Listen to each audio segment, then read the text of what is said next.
Vocês já devem ter lido ou ouvido falar que recentemente foi aprovado pela Câmara dos Deputados para conversão em lei o texto base da medida provisória 881 de 2019, também conhecida como a MP da Liberdade Econômica. Esse texto ainda vai passar pela tramitação no Senado Federal e pode contar com diversas alterações até que ele seja finalmente convertido em lei. Mas as discussões sobre o assunto estão em pleno vapor. O direito tributário tem alguma coisa a ver com isso? Vamos falar sobre isso no vídeo de hoje.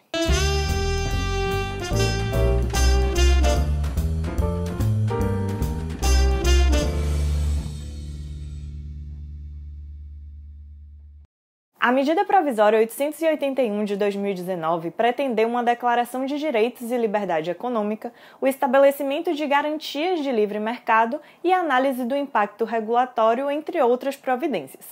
Ela ficou muito conhecida como a MP da Liberdade Econômica. Pelo noticiário, podemos verificar que o seu intuito é a desburocratização, a simplificação do ingresso e da atuação na atividade econômica do Brasil e, por consequência, o estímulo à economia. De fato, esses são problemas a serem enfrentados, a burocracia e todos os problemas que ela acarreta para o livre exercício de uma atividade econômica no Brasil, como, aliás, preconiza a própria Constituição. Não vamos entrar aqui na discussão sobre o cabimento dessa medida provisória, seja pelo seu status constitucional de declaração de direitos, seja em razão das questões de relevância e urgência ou da viabilidade desse instrumento para alteração de legislações como o Código Civil, por exemplo, como ela se propõe. Assim como também não vamos entrar no mérito de outras matérias que não dizem respeito à nossa proposta de discussão aqui no canal, como é o caso do direito do trabalho e questões específicas atinentes ao direito empresarial. O nosso objetivo nesse vídeo é trazer as discussões que estão acontecendo sobre possíveis influências que ela pode acarretar no direito tributário, que é a nossa proposta aqui. A medida provisória não trata diretamente ou não pretende tratar diretamente do direito tributário. Aliás, no seu artigo 1º, parágrafo 1º, ela determina que o disposto nesta medida provisória será observado na aplicação e na interpretação de direito civil, empresarial, econômico, urbanístico e do trabalho, nas relações jurídicas que se encontrem no seu âmbito de aplicação e na ordenação pública sobre o exercício de profissões, juntas comerciais, produção e consumo e proteção ao meio ambiente. Já no seu parágrafo 2º, ela dispõe que, ressalvado o disposto no inciso 10 do caput do artigo 3º, o disposto no artigo 1º ao artigo 4º não se aplica ao direito tributário e ao direito financeiro. De antemão, portanto, a medida provisória exclui expressamente a sua aplicação ao direito tributário e ao direito financeiro, com a exceção do direito de arquivar qualquer documento por meio de microfilme ou por meio digital, conforme técnica e requisitos estabelecidos em regulamento, hipótese em que se equiparará a documento físico para todos os efeitos legais e para a comprovação de qualquer ato de direito público, que é o que está previsto no inciso 10 do artigo 3º. É a ressalva que ela faz. Nisso se aplica o direito tributário financeiro.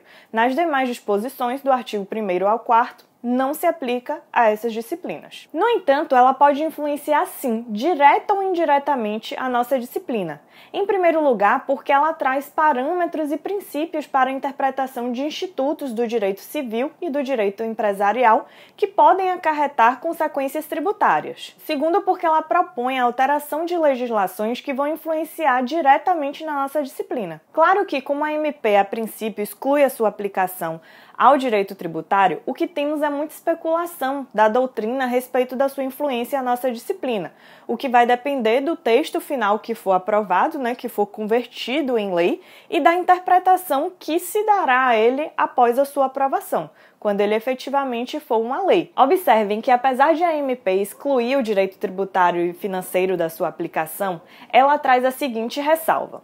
Um dos direitos que ela prevê é o direito de não ter restringida por qualquer autoridade sua liberdade de definir o preço de produtos e de serviços como consequência de alterações da oferta e da demanda no mercado não regulado, ressalvadas as situações de emergência ou de calamidade pública, quando assim declarada pela autoridade competente. Esse direito, no entanto, não se aplica às situações em que o preço de produtos e de serviços seja utilizado com a finalidade de reduzir o valor do tributo, de postergar sua arrecadação ou de remeter lucros em forma de custos ao exterior. Essa é uma previsão que pode acarretar algumas dúvidas ou alguns problemas na interpretação dos atos empresariais relativos ao planejamento tributário, pois é mais uma previsão com a intenção de, com a finalidade de, o que dificulta a clareza da licitude dos planejamentos quando você está diante de uma pessoa jurídica.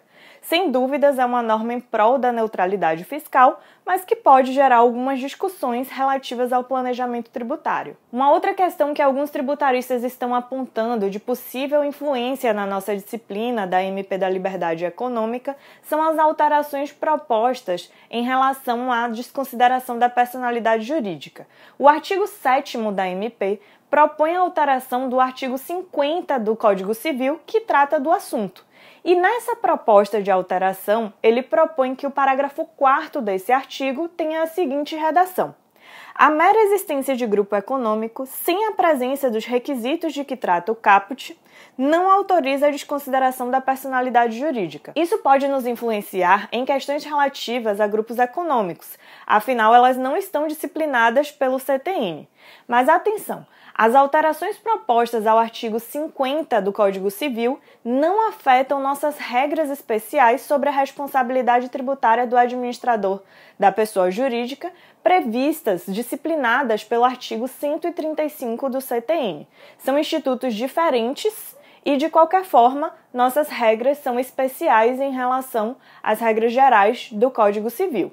O que a MP efetivamente pode influenciar em relação à questão da desconsideração da personalidade jurídica é relativa aos grupos econômicos, pois nós não temos essa disciplina no CTN. A MP também propõe alterações à Lei 10.522 de 2002, que dispõe sobre o cadastro informativo dos créditos não quitados de órgãos e entidades federais e da outras providências. Nesse aspecto, ela trata de novo expressamente da nossa disciplina quando ela propõe a inclusão do artigo 18A a essa lei com a seguinte redação: comitê formado por integrantes do Conselho Administrativo de Recursos Fiscais, o CARF, da Secretaria Especial da Receita Federal do Brasil, do Ministério da Economia e da Procuradoria-Geral da Fazenda Nacional, editará enunciados de súmulas da Administração Tributária Federal, observado o disposto em ato do Ministro de Estado da Economia, que deverão ser observados nos atos administrativos, normativos e decisórios praticados pelos referidos órgãos. Esse tem sido um dispositivo muito criticado por alguns tributaristas que se manifestaram sobre o assunto, primeiro porque ele muda a sistemática de aprovação de súmulas pelo CARF e segundo porque ele exclui desse comitê representantes da sociedade civil na sua elaboração que sempre estiveram presentes. Entre as alterações propostas nesta mesma lei, a MP pretende ampliar as hipóteses em que a PGFN pode deixar de apresentar contestação, apresentar contrarrazões de recursos, interpor recursos e até de desistir de recursos. Da mesma forma, ela pretende ampliar as hipóteses em que os auditores fiscais da Receita Federal do Brasil não constituirão créditos tributários, aplicando-se as mesmas hipóteses em que a PGFN deve deixar de atuar.